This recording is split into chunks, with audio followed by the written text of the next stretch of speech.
What's up, kings and queens? It's your boy Dan from Daft Previews. 7-1 in the last 2 days. I've got 4 picks which I've put down, which I'm going to take you through today. If that sounds interesting, let's go.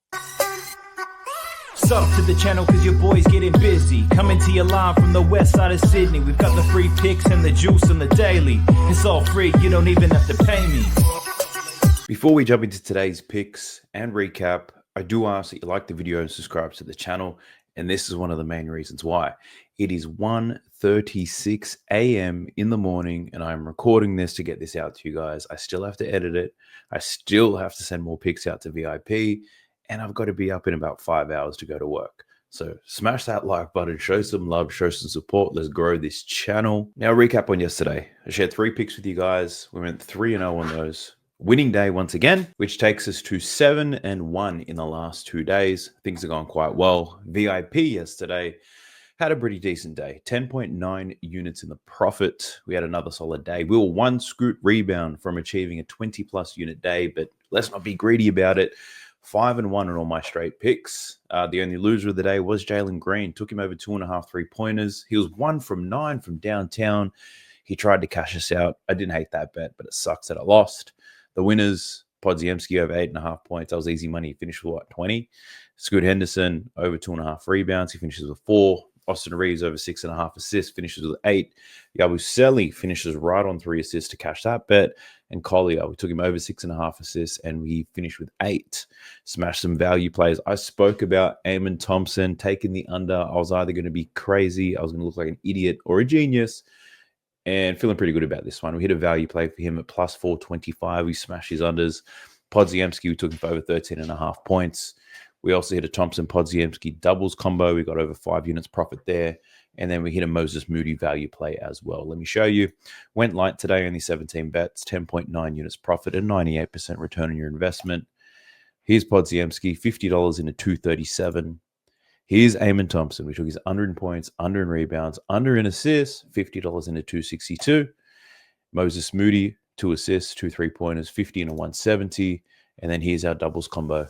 Amon Thompson, Podziemski. You can see there we took Scoot for 5 rebounds. Had he cashed that, man, we made a ton of cash, but it didn't happen. But $75 into 623.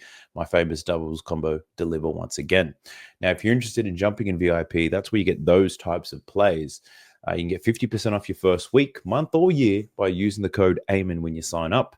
I'll leave a link for that in the video description and in the pinned comment. But if you only want the straight picks, you can sign up for that as well. It's $1 a day. I'll put a link for that down below. And let's get into these picks because your boy's getting fatigued. But first, we jump into Props Madness. This is the best tool that you're going to find if you like betting on NBA player props. It is my go-to. It gets better and better the more you use it.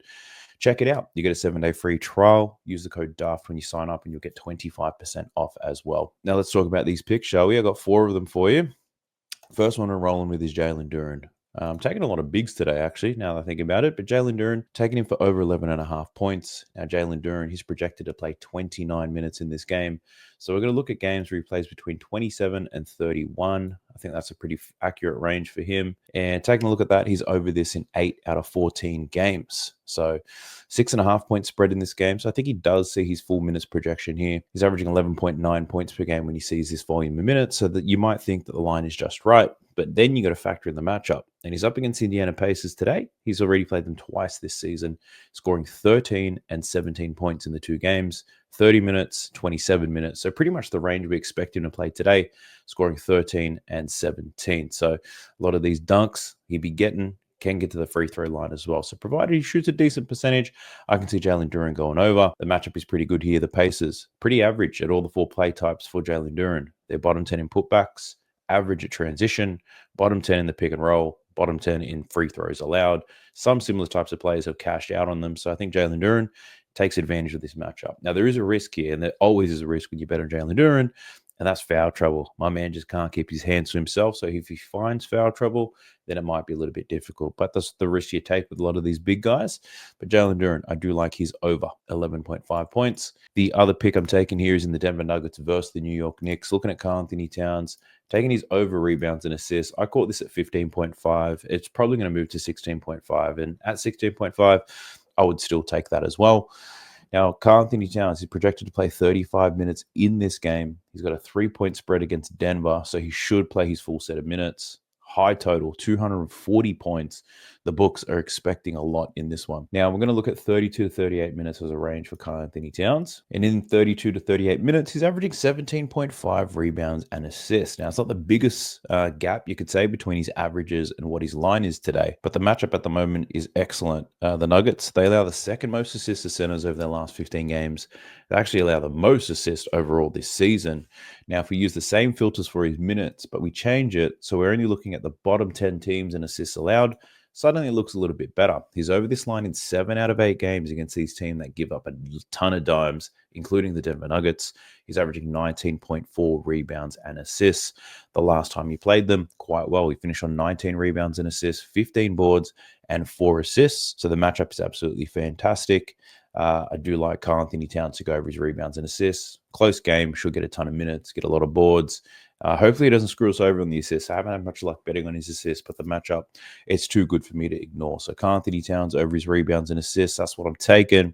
Then we're heading out west. We've got the Dallas Mavericks versus the New Orleans Pelicans, and I'm running it back with Daniel Gafford as my boy, taking his over 25.5 rebounds and assists. Actually, 26.5. It's probably moved since I already placed my bet and sent it out to VIP, but actually, that's a lie. No. Let me take that back. I'm taking him over 15.5 points. This is available on most books. Probably moves to 16.5, but I still take it there. So 15.5 points here for Daniel Gafford. He's projected to play 33 minutes.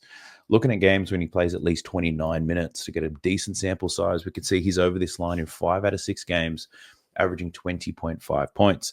Now, we took his props against Washington last time, expecting him to play 33 minutes, and the Dallas Mavericks won that game by 40, so he didn't get close. Up against the New Orleans Pelicans today, we've got a 1.5 point spread. So this is expected to be close, so I'm expecting Daniel Gafford to play in the high 20s to 30 minutes in this game. And if he does, I think he's going to eat the Pelicans alive. And why do I think that? Well, he's done this in this set of games when he gets the minutes earlier in January. 30 minutes against the Pels, 27 points against them, 12 from 13, 3 from 4 from the line, and his matchup is absolutely fantastic. We can see here that the Pelicans, they give it the most points in the league to put back buckets. They also give it the second most points in the restricted area. Daniel Gafford scores 85% of his points there. So the matchup is absolutely delicious. So I'm hoping Daniel Gafford just gets the minutes here. That's all I'm really hoping for. I did look at his rebounds. His rebounds are okay, but I think if there's a blowout, I think Daniel Gafford can still cover the 15.5 points, whereas the rebounds, he really needs to play the minutes to make that happen. So I'm just running with the points here. 15.5 points for Daniel Gafford. Dunk all over these New Orleans Pelicans. Thank you very much. And the last pick that I've got for you is in this Thunder versus the Warriors game. And I'm taking Isaiah Hartenstein over his points and rebounds prop.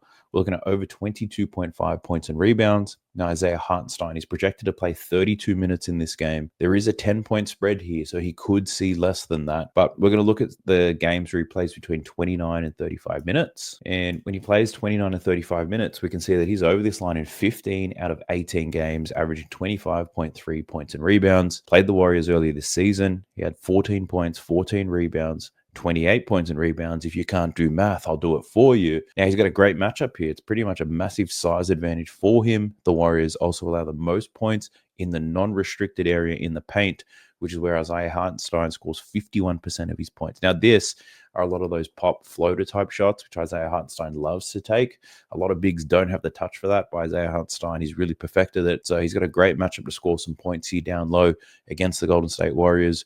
Rebounds, he gets them all the time. The Warriors bottom 10 in rebounds allowed, so I don't think we'll have any issues there. And the main risk in this is a blowout if they blow them out early and Isaiah Hartenstein barely gets the minutes. But hopefully that doesn't happen in a 10-point spread. Hopefully the Warriors can keep it somewhat close. They are at home after all. Hopefully that helps them. But Isaiah Hartenstein, just looking at him to do what he does. Be dominant on the boards, make your layups, and get the hell back on defense so you can get some more rebounds, my boy. So that's the 4 picks that I've got for you. Remember, like, subscribe, all that good stuff. Show some love. And if you're interested in checking out VIP or just my straight picks, you can find those in the video description or in the pinned comment. The last thing I'm going to do for you guys, I'm going to smash through these leans because it's close to 2 a.m. already. We're going to pump through these leans. I've got quite a few of them. I looked at the whole entire slate. No shortcuts.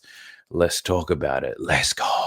All right, I'm going to smash through these quick. The first lean I had was between the Detroit Pistons and the Indiana Pacers. Looking at Asar Thompson, and I do like his rebounds, over 4.5 rebounds. The problem with this and why I didn't take it is it's moving to 5.5. The 4.5 is juiced to the gills. Now, he's projected to play 24 minutes.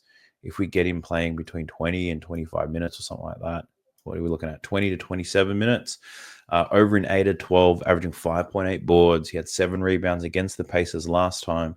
The Pacers also allow the second most rebounds to small forwards. I think it's a good pick. I just don't like the odds for it. So you could take him for 5 rebounds and add something else if you want to get better odds, but I'll leave that up to you. The next lean that I have is on Kyle Kuzma in this Washington Wizards versus Toronto Raptors game. And for Kyle Kuzma, I was looking at his rebounds and assists here. Now, Kyle Kuzma projected to play 31 minutes, 7-point spread, so it should be competitive. If we look at games where he's played between 28 and 34 minutes, that's what I expect him to play today. He's over in 7 out of 14, which is not great, but he is over in 5 consecutive games. Main difference here is no Malcolm Brogdon. Hit rate gets a lot better. So I like Kyle Kuzma to go over his rebounds and assists. The Raptors do allow the 3rd most rebounds, 10th most assists to power forwards over the last 15 games. 6 out of the last 8 similar types of players have rebounded extremely well against them. So if I was picking between rebounds or assists, I'd probably be leaning towards rebounds here. The reason I didn't take it is I don't trust Kyle Kuzma and I do not trust this Washington Wizards team. That's my own hesitation here. But if you do like the angle for that, go ahead and take it. The next one we're heading into is the Miami Heat versus the Cleveland Cavaliers. Looking at Tyler Hero over his points, he's projected to play 37 minutes in this game. 7-point spread, so there could be a blowout, but the Heat are at home, so they might be able to keep it close. Now, if we look at games where he's played between 34 and 40 minutes without Jimmy Butler, that's what I want to look at. Without Jimmy, Tyler Hero's over this line in 7 out of 12, averaging 25.1 points per game. We're looking at head-to-head matchups. He did score 34 points against the Cleveland Cavaliers earlier this season in December. 36 minutes, 34 points, 5 from 9 from deep. So an extremely efficient night for Tyler Hero. I don't think he can replicate that, though. The matchup is awful. 6 fewest points above the break and the 6 fewest points to the pick and roll ball handlers. So the Cleveland Cavaliers are an awful matchup. 2 out of the last 8 similar players have gone over their line. So the matchup for Tyler Hero, not great. I know that he killed them earlier. I know he's probably going to get minutes and opportunities with no Jimmy, but I just can't get past that matchup being awful. So I'm passing on that. Nuggets versus the Knicks. I did look at OG and Anunoby. Looked at his rebounds and assists here for OG because he's been hitting it quite well and I needed to figure out why. Projected for 37 minutes in this game. We're going to look at the minutes where he plays 34 to 40. That's a safe range for OG. He's over this in 17 out of his last 27 games, averaging 7.1 rebounds and assists. He had 9 rebounds and assists in 38 minutes against Denver earlier this season. He had 5 rebounds, 4 assists. That was a blowout win, though. My concern there is they probably don't get a blowout win in this one, which means he probably doesn't see as many rebound chances. So the recent form may be good. The matchup might be okay. I just don't think it's going to be as good as the last time. I think he's due for a little bit of regression, in my opinion. So he probably still goes over, but it might be a sweaty pick there for OG. Other one that I did look at was Jalen Brunson. I looked at his assists, right? This Denver Nuggets team allows the most assists in the league. I get it. Jalen Brunson also had a season-high 17 assists against them last time, 26 potentials. My concern here is that since we ticked over to January, Jalen Brunson's potential assist numbers have absolutely tanked. Even in soft matchups, he hasn't been able to get the assist the way that he once did. So I get the matchup is great. He just hasn't been reliable in getting these dimes. Josh Hart's been diming up a lot more. Karl Anthony Towns has big games diming up from time to time. So despite Jalen Brunson having the great matchup, I'm not down for playing it purely because something has changed in the way that they run their offense. So I'm going to pass on that. Sacramento Kings versus 76ers, Tyrese Maxey. I did look at it under in his rebounds and assists. The main reason why, we're going to look at games without Paul George and Joel Embiid. And we'll also project his minutes. 37 minutes is what we're looking at here. So let's look at 33 to 41 minutes. Look at those games. And we can see here between 33 and 41 minutes, Tyrese Maxey is under this line of 10.5 rebounds and assists in 8 out of his last 9 games. The odds for it are fantastic as well. It's a plus money play. The risk that I find here for Tyrese Maxey is the Kings have been giving up assists lately. You can see here 5 out of the last 6 players similar to Tyrese Maxey, including Maxey himself, have gone over their assist lines. So if you factor that in, just taking the under in his rebounds might be the play. But It's not at 4, it's 4.5 in some places, but it's juiced to the max. The 3.5 is plus money, but then that gets a little bit sweaty. So that's the only reason I didn't play Tyrese Maxey. But if you're down for it, feel free to take his under. The other look that I had was on Malik Monk. Looked at his assists, and obviously everybody in the world did, because this was at 5.5 when I was looking at it. Once I finished looking at all the games, went back to Malik Monk, it had moved to 6.5. Now, he's projected to play 34 minutes in this game. And if I look at games with Fox, DeMar, Sabonis, he's over this line in 11 out of 27 games. So that's not very helpful. When you project his minutes up, I think he's projected to play like 30-something. Project his minutes to what I think he plays. His hit rate's pretty much at 50%. So at 5.5, the hit rate is awesome. 12 out of 16. At 6.5, you're pretty much looking at 50%. So the matchup against the Sixers is okay. They're bottom 10 in terms of assists allowed. I loved it at 5.5, but now 6.5, you're getting it at plus money, but I still don't think it's worth it. So I'm staying away from Monk. There's a good chance he finishes on 6 assists on the dot, and I'm not down to sweat like that. My other lean that I had was in the Bulls versus Celtics, and I was looking at Josh Giddey, looking at his rebounds over 7.5. Now, the main reason for this is Zach LaVine's out. Kobe White most likely doesn't play, so Josh Giddey's projected to play 35 minutes. There is a blowout risk here, 14.5-point spread against the Boston Celtics.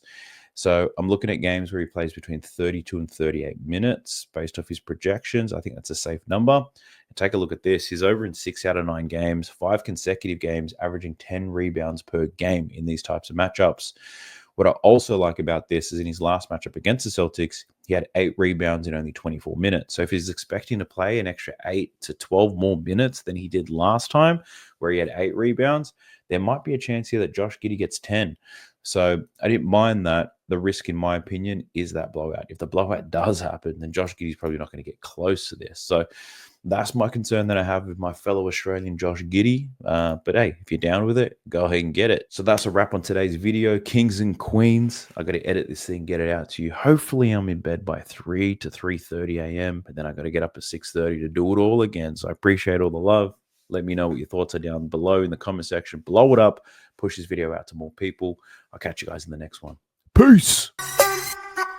Sub to the channel cause your boy's getting busy. Coming to your line from the west side of Sydney. We've got the free picks and the juice and the daily. It's all free, you don't even have to pay me.